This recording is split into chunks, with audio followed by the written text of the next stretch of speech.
আজকের রেসিপি পাঁঠার মাংসের পাতলা ঝোল।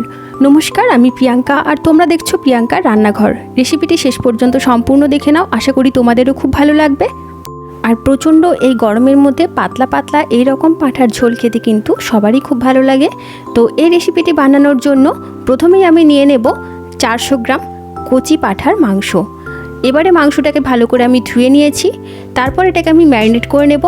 তার জন্য প্রথমেই দিয়ে দিলাম বেশ কিছুটা পরিমাণে সর্ষের তেল, আর দিয়ে দেব পরিমাণ মতো হলুদ গুঁড়ো। এবারে দিয়ে দেব কিছুটা পরিমাণে রসুন কুচি, আর দিয়ে দেব বেশ কিছুটা পরিমাণে পেঁয়াজ কুচি। এবারে দিয়ে দিলাম আগে থেকে বানিয়ে রাখা আদা, টমেটো, কাঁচা লঙ্কা আর শুকনো লঙ্কার পেস্ট। এবারে সমস্ত কিছু ভালো করে মাখিয়ে নেব, আর এটাকে আমি ম্যারিনেশনে রেখে দেব 30 মিনিট। 30 মিনিট পর আমি মাংসটা রান্না করব।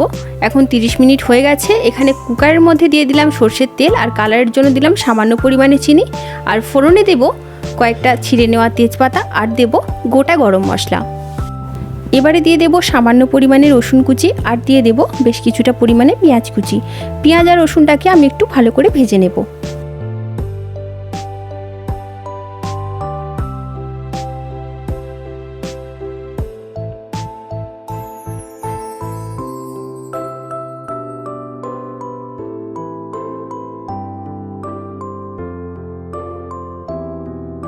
বেশ কিছুক্ষণ সময় নিয়ে পেঁয়াজ আর রসুনটাকে আমি লাল লাল করে ভেজে নিয়েছি। এবারে আমি ম্যারিনেট করা মাংসটা দিয়ে দেব। মাংসটা দিয়ে দেওয়া হয়ে গেছে। এখন আমি মাংসটাকে একটু কষিয়ে নেব।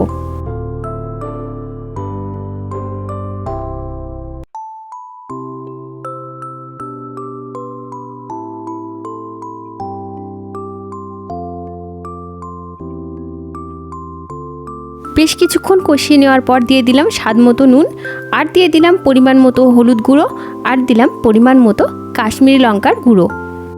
সব কিছু দেওয়ার পর আরও কিছুক্ষণ কষিয়ে নেব।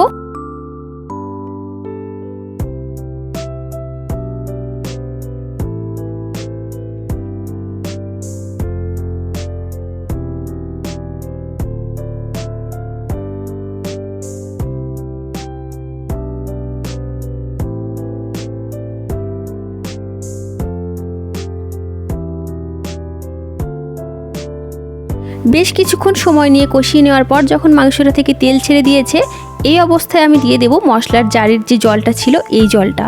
এবারে এটাকে আরও কিছুক্ষণ সময় নিয়ে কষিয়ে নেব।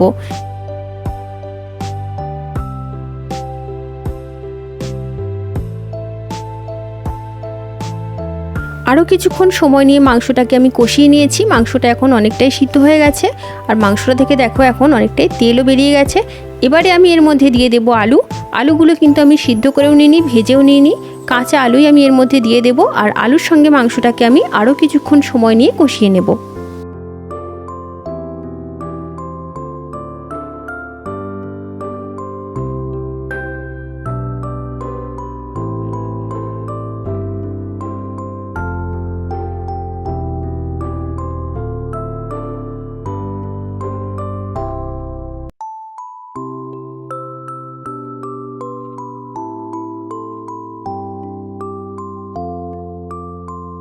যে রান্না যত বেশি কষানো হয় সেই রান্নার টেস্ট ততটাই বেশি সুন্দর হয়। সেই কারণে মাংসটাকে কিন্তু আমি অনেকক্ষণ সময় নিয়ে কষিয়ে নিয়েছি। এবারে এর মধ্যে দিয়ে দিলাম পরিমাণ মতো গরম জল। এখানে কিন্তু ঠান্ডা জল দিলে হবে না, গরম জলই দিতে হবে।